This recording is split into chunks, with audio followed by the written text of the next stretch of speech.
여러분, 엑셀에서 필터를 걸고 합계를 낼 때 아직도 화면에 보이는 셀만 일일이 더하고 계신가요? 이거 진짜 미칩니다. 분명히 맞게 더한 것 같은데 계속 안 맞고 결국 야근하고. 옛날에 저도 이랬어요. 그래서 진짜 여러 번 고생했는데 함수 딱 한 개만 알았으면 이런 일 없었겠더라고요. 이런 실수와 고생을 완전히 차단하는 진짜 마법 같은 함수가 딱 하나 있습니다. 격리나 회계 담당자라면 무조건 쓰셔야 해요.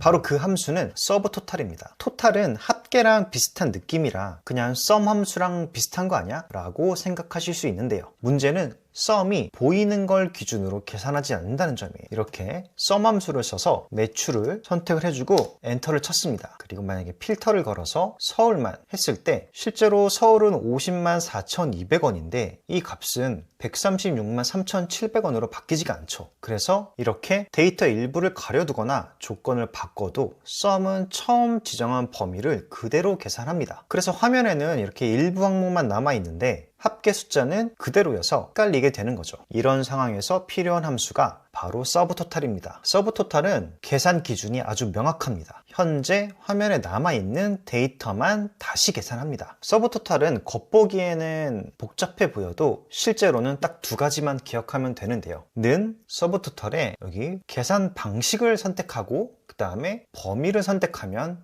끝납니다. 여기서 계산 방식은 합계인지 평균인지 이렇게 원하는 계산 방식을 선택해 주시는 거고요. 예를 들어 가장 많이 사용하는 합계는 여기 9번을 입력해 주시면 됩니다. 그리고 콤마를 해주시고 그 다음은 계산하고자 하는 범위의 열을 모두 선택해 주면 끝이거든요. 자, 예시를 보여드리면서 다시 설명을 드릴게요. 여기 아래 표에 필터가 걸려 있고 그리고 이렇게 필터를 걸어줄 때마다 보여지는 항목의 합계와 평균만 계산하게 할 거예요. 자, 그러면 먼저 수량부터 해볼게요. 는 서브토탈 그리고 합계니까 9죠. 더블 클릭해 주시고 콤마 그 다음 수량열을 선택하고 전체 선택은 Shift, Ctrl 아래 방향키를 누르면 한 번에 모든 열이 선택됩니다. 그 다음에 괄호 닫아주고 엔터 쳐주면 끝났습니다. 그리고 여기도 한번 해볼게요. 는 서브토탈 그리고 이번에는 평균이니까 1번 에버리지를 선택해주고 콤마 그 다음 단가열을 선택해주고 그 다음에 엔터 마지막으로 똑같이 서브토탈 그 다음에 이번에도 합계니까 sum 매출을 모두 선택을 해주고 괄호 닫아주고 엔터를 해줍니다. 자, 이렇게만 해주시면 끝난 겁니다. 이제 필터를 걸어 볼게요. 여기서 서울만 선택하면 바로 바뀌죠. 한번 검산을 해보면 수량을 보여지는 것만 더했을 때 123, 여기도 123이 보입니다. 단가도 평균은 3,954 맞죠? 매출도 50만 4,200원 이렇게 보여지고요. 자, 그리고 대전만 해도 똑같이 보여지는 것만 다시 계산을 해줍니다. 이렇게 조건을 바꾸는 순간 값이 즉시 바뀌는 게 가장 큰 장점이고요. 그래서 다시 계산할 필요도 없고 수식을 다시 만들 일도 없습니다. 이게 바로 실무에서 서브토탈을 쓰는 가장 큰 이유죠. 자, 그런데 아까 발견하신 분도 있을 건데 이렇게 1번부터 11번까지 있는데 아래쪽에 보시면 101번부터 111번이 또 있어요. 이게 뭐가 다른지 말씀을 드릴 건데 그 전에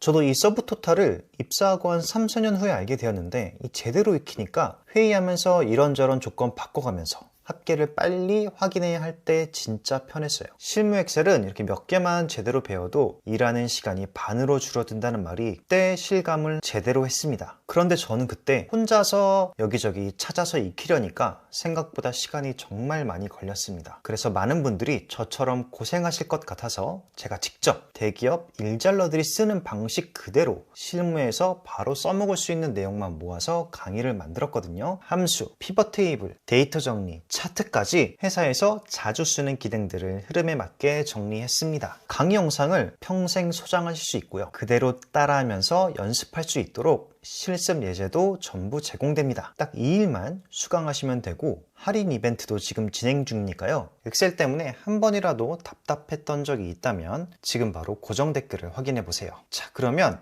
아까 말씀드렸던 101과 109에 대해서 알려드릴게요. 처음에 입력했던 9번이나 1번이랑 비슷해 보이지만 조금 다릅니다. 그냥 1번과 9는 필터 조건으로 걸러진 항목만 제외를 하고요. 101과 109는 사용자가 임의로 숨긴 행까지 전부 제외를 해줍니다. 자, 예를 들어서 요만큼이 필요 없어져서 숨겨 볼게요. 숨기면 지금 이 값은 바뀌지가 않죠. 그런데 서브토탈, 그리고 이번에는 합계니까 109로 입력을 하고 콤마, 그리고 수량을 입력해 줄게요. 그 다음에 여기는 서브토탈, 이번에는 101, 그리고 콤마, 전체 선택하고 엔터. 여기도 서브토탈, 그리고 109, 콤마, 매출 모두 구했습니다. 지금 이 두 개의 값이 달라요. 이게 무슨 의미냐면 합계 1은 필터를 걸어준 거에 합계를 구해주는 거고요. 합계 2는 내가 임의적으로 숨긴 것까지 빼줍니다. 자, 여기서 숨기기를 취소해 볼게요. 숨기기 취소하면 값이 똑같죠. 그런데 여기 처음 새 항목이 필요가 없어져서 숨기기를 해볼게요. 숨기면 아래 것만 바뀌죠. 어떤 차이가 있는지 아시겠죠? 이렇게 상황에 맞게 원하시는 계산 방식을 선택해서 활용하시면 업무에 도움이 되실 거예요. 영상이 유익하셨다면 구독, 좋아요 부탁드리고요. 고정 댓글도 확인해 주세요. 다음에 또 뵙겠습니다. 감사합니다.